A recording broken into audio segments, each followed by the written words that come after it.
Bismillahirrahmanirrahim. Assalamu alaikum warahmatullahi wabarakatuh. Alhamdulillah rabbil alamin wa salatu wassalam man la nabiyyi ba'da. Kila sifa njema na stahiki Allah tabaraka taala, rehema na amani zimwendee yule ambaye hakuna mtume baada yake. Ndugu zangu, leo nimerejea tena kuzungumza issue ya Iran kwa kile ambacho kinaendelea kutokea pale Iran kwa sasa. Ni masikitiko makubwa sana nayo juu ya umma wa Kiislamu kwa sasa. Umma wa Kiislamu wallahi umelala. Waislamu leo duniani kiufupi hali yao inasikitisha sana. Umma wa Kiislamu upo kama watu ambao wamekata tamaa, hawajui nini kinaendelea, hawajui nini kinafuata. Jana ilikuwa ni Ijumaa. Habari za kusikitisha sana ni kwamba pamoja na kuwa ilikuwa ni siku ya Ijumaa, siku ambayo ilikuwa ni kuu kwa Waislamu duniani, siku ambayo Waislamu walikuwa wanapewa elimu kwa kina juu ya yanayoendelea kutokea katika miji yao, lakini vile vile duniani kwa ujumla, mazingira nje ya miji yao kwa ujumla. Jana cha kusikitisha, darasa ambazo zilikuwa zina hotuba zilizokuwa zinatolewa ni watu namna ya kusema bismillahi wakati wa kula. Ndio ni sahihi kukumbusha Muislamu hili jambo, lakini inaangaliwa tupo wakati gani na yapi hasa ya makubwa na ya msingi ya kuweza kupoint na kuzungumza. Swala la mtu kusema bismillahi anaweza kaelekeza hata na mtu mwingine, lakini anasimama khatibu aliyepewa dhamana anapiga darasa nzima namna hiyo. Subhanallah. Anyway, sasa Israel lile sio taifa, Sheikh. Aliyekwambia Israel ni taifa ni nani? Kimuonekano ndiyo ni taifa, lakini kiuhalisia lile ni jeshi. Jeshi la Marekani na nchi za magharibi. Ile sio taifa, Sheikh. Ile sio taifa. Ile ni jeshi la Marekani na nchi za magharibi. Na anachokifanya Israel kwa sasa hakina tofauti na alichokifanya Firaun la'anatullahi alayhi miaka hiyo. Firaun alifanya nini? Firaun alikuwa anaua alipopata habari ya ndoto kwamba atazaliwa mtoto wa kiume atakikuja kupindua ufalme wako, atakuja kushusha utawala wako.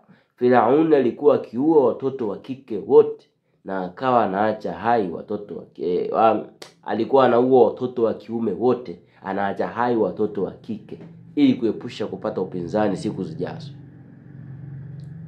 Leo Israel imekuwa ikimuua na kumdondosha kila inayoona ni tishio kwake. Imeanza kwa kuzidhorotisha nchi za Kiarabu.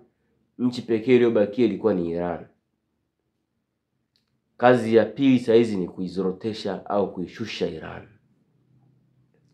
Kazi ambayo itafanikiwa kwa mujibu wa maandiko ya na maelekezo ya Mtume sallallahu alaihi wasallam, lazima itafanikiwa. Kwa sababu gani? Ndugu zangu, ni kitu kimoja. Alafu Waislamu tupunguze jazba. Inapaswa tu tuna utulivu sana katika vichwa vyetu. Nitarajia Waislamu tukawa ndo wa kwanza kuwa na utulivu katika vichwa vyetu pindi tunaposikia mambo kama haya. Lakini ajabu, hata ambao wanaelewaga unaweza usimdhanie ni mtu ambaye unamwona labda yani tumekuwa na jazba sana. To cool down. Tulianza kuzungumza mwanzo issue ya Gaza, kwamba Gaza itachukuliwa na Israel, Palestina itachukuliwa na Israel, kisha Israel itajenga hekalu au ikulu itakayotumiwa na Masihi Dajjal. Wengi mlibeza, mkatukana sana, mkaja na jazba. Kiko wapi baba saizi? Si atuongee haya kwa kujinadi au kwa furaha, hapana. Tunayasema haya kwa sababu tunajua Mtume ameyasema, ndio maana sisi tunayafikisha. Hasa unapoletewa haya mambo usikaidi. Mtume kayasema, sisi sio wa kwanza kuyasema. Leo jeshi la Israel limetangaza rasmi katika page yake kuwa eneo zima lile Gaza mpaka kule West Bank ambako kuna msikiti wa Al-Aqsa, kule kote ni Israeli saizi. Hamna Palestine tena.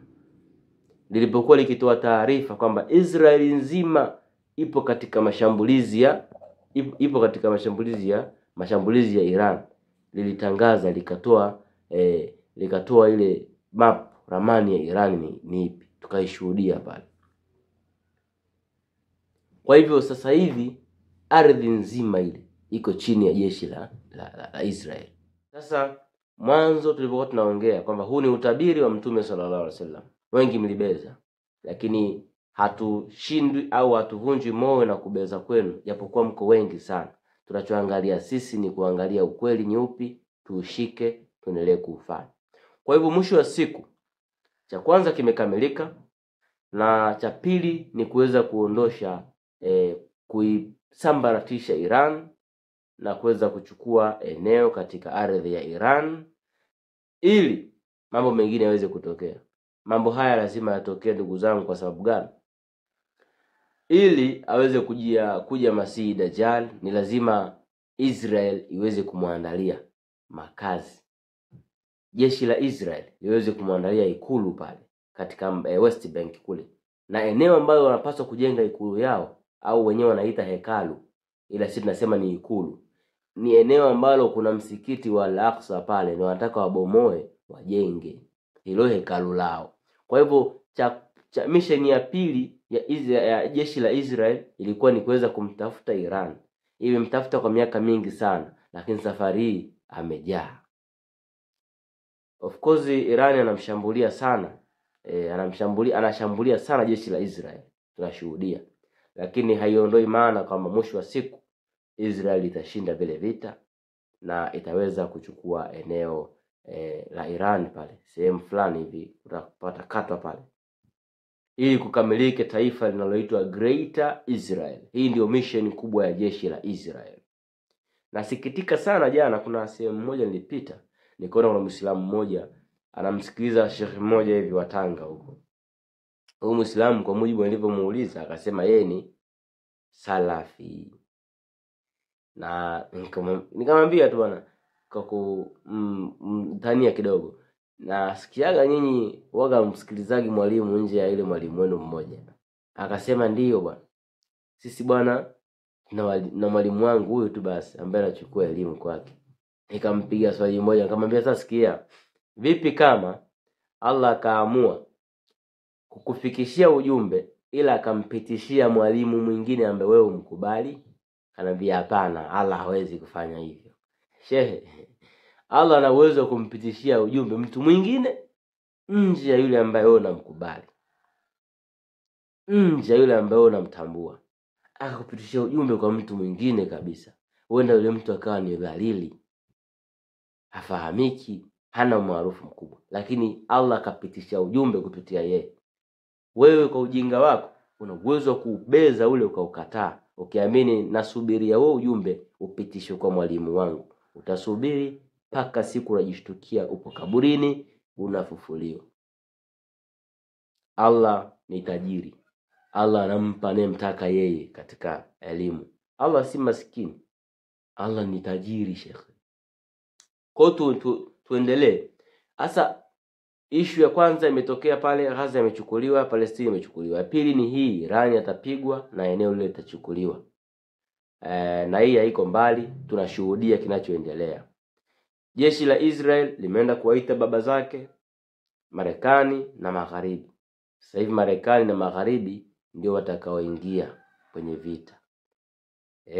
Na tulizungumza mwanzo, na mtu aliniuliza jana, anasema hivi, Israeli kushinda kwake kuna uhusiano gani na Dajjal? Kwa sababu nilisema kushindwa kwa vita, Israeli kishindwa vile vita, maana yake hakuna kuja Dajjal, hakuna kuja Masihi bin Maryam, hakuna kuja Imamu al-Mahdi.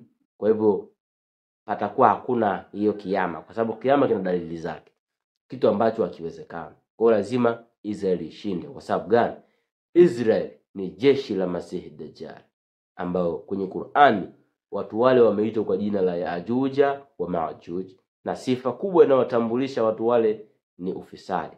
Inna Yajuja wa Majuj mufsiduna fil ardhi, ni wafisadi. Ufisadi mkubwa wanaofanya wao ni ule unaoendelea pale sasa hivi, nje ya kuwa washafanya ufisadi mwingi sana katika mifumo ya chakula, mifumo ya elimu, mifumo ya afya. Ufisadi mkubwa wanaofanya sasa hivi ni kunyang'anya, kupora ardhi za watu. Kupora ardhi za watu. Walifika pale wakiwa hawana hata eneo, lakini leo wamekuwa taifa. Wale sio Wakristo, wala sio watu wa dini, wala sio watu wa imani ya baba yetu Ibrahim alayhi salam. Wale ni mashetani ya Ajuj wa Majuj. Wakristo wengi sana na washangaa, wanawashabikia, wanasaidia wale watu wa Mungu. Wale hamna mtu wa Mungu pale. Wale ni majitu, madudu, magogu na magogu wale. Sio watu wa kuamini imani ya baba yetu Ibrahim alayhi salam. Kwa mwisho wa siku wale wana ajenda zao pale. Hawana ajenda ya Mkristo wala nini. Ndio maana kuna mashoga mle ndani. Kuna jeshi, kuna mashoga Sheikh. Sio mchezo. Kwa hivyo mwisho wa siku Iran naye atadondoshwa na Israel itamega eneo ndani ya Iran.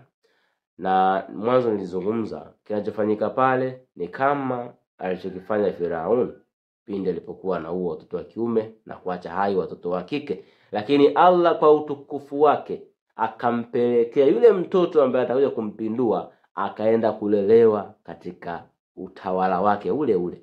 Na kipindi hichi pia ni vile vile. Sasa hivi tayari Magharibi na USA na Israel wameshafanikiwa kuziweka mfukoni nchi za Kiarabu. Katika hizi nchi za Kiarabu hizi mojawapo yupo Imamul Mahdi. Sasa hivi wanamlea, ni rafiki yao sana, ni mshikaji wao sana, lakini siku ikifika atawageuka na kuanza kufanya mapinduzi makubwa. Muda tutaongea. Siku ikifika atawageuka, ataanza kufanya mapinduzi makubwa, ataanza kuwasambaratisha, ataanza kuwaua, na huyo ndio atakuwa sababu ya kuondoka kwa utawala wa kishetani katika dunia ambayo tunaishi leo hii. Naye ni Imamul Mahdi. Ndugu zangu, unayenikubali, Allah tabaraka wa taala akuzidishie ufahamu, nami pia tuweze kufahamu zaidi. Lakini ambaye unanipinga, usijali. Tumuombe Allah tabaraka wa taala atupe muda na subira. Muda ni rafiki mzuri, muda huo unaongea.